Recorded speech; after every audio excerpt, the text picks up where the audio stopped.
They were here 1 second, and then they weren't. No body, no clue, no goodbye. Just gone.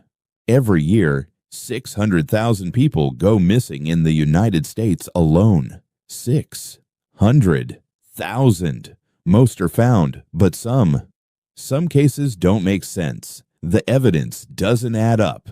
The timeline breaks, and investigators are left staring at walls with no answers. I went deep into 3 of the strangest missing persons cases ever recorded, and what I found changed how I see the world. Let's go. The Man Who Vanished Inside a Bar, April 1st, 2006, Columbus, Ohio. Brian Shaffer was a 27-year-old med student, smart, friendly, good-looking. He had his whole life ahead of him.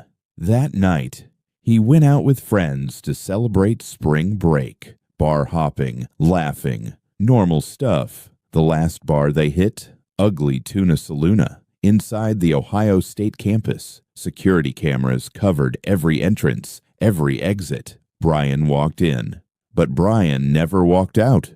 No back doors, no hidden exits. The cameras caught everyone leaving that night. Everyone except Brian. He was seen on camera talking to 2 women near the entrance. His friends went in. He stayed back a moment, and then he was just gone.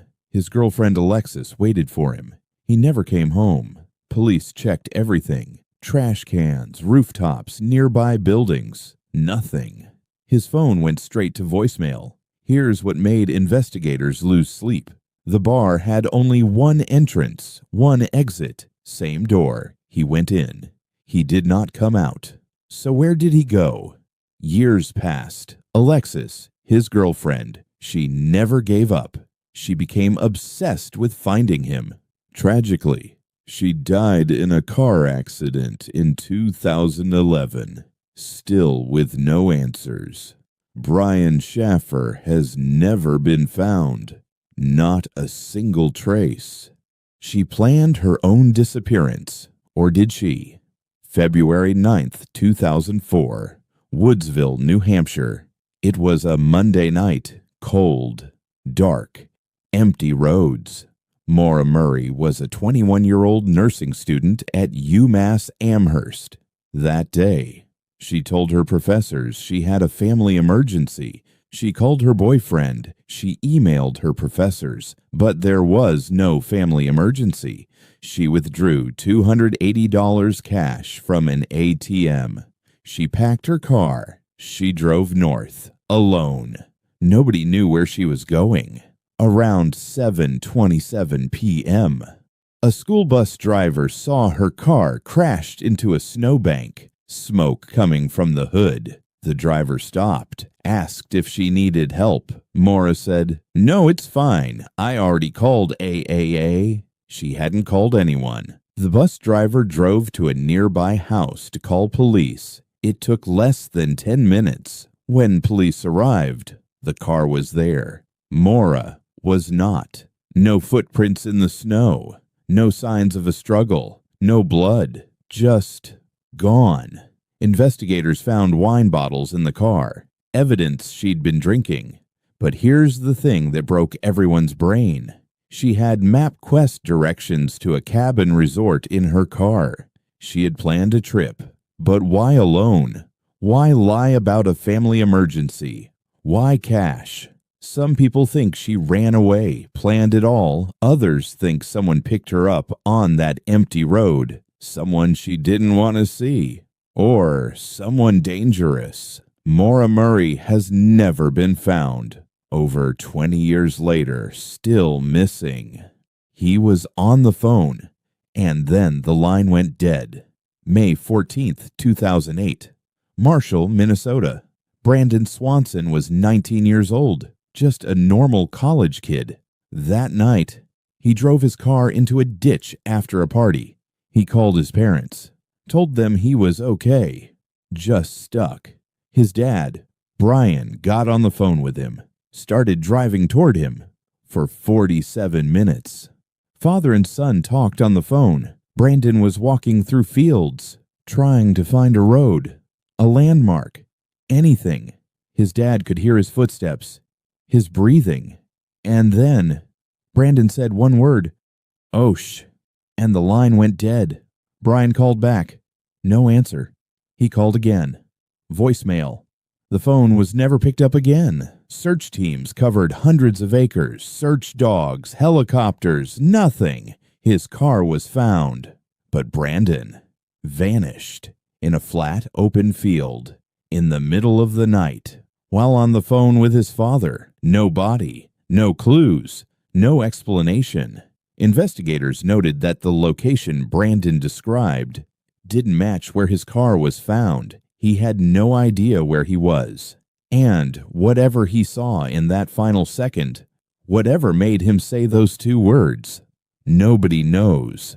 Brandon Swanson has never been found. Why do these cases break all the rules? Here's what made me obsessed with these cases. All three of them share something strange. No bodies, no evidence of violence, no motive. Just a person. There one moment, gone the next. Investigators call these stranger disappearances. They don't fit the normal pattern. In most missing persons cases, a reason emerges, a fight, a crime, an accident.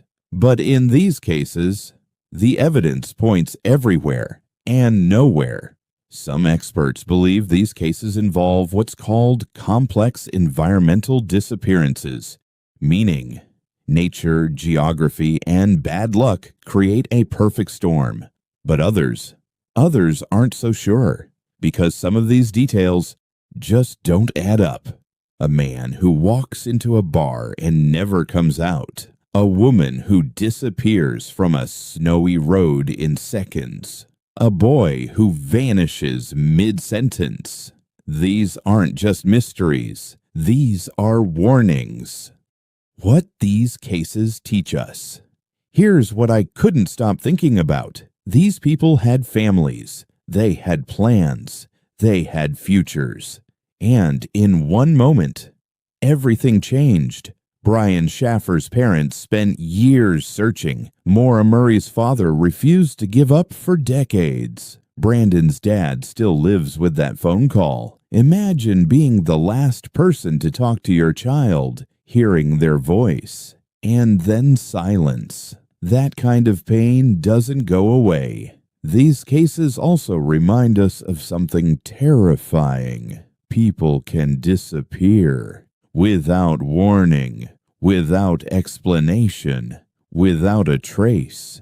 And sometimes the world just doesn't have an answer. These three cases are still open. Somewhere out there might be answers.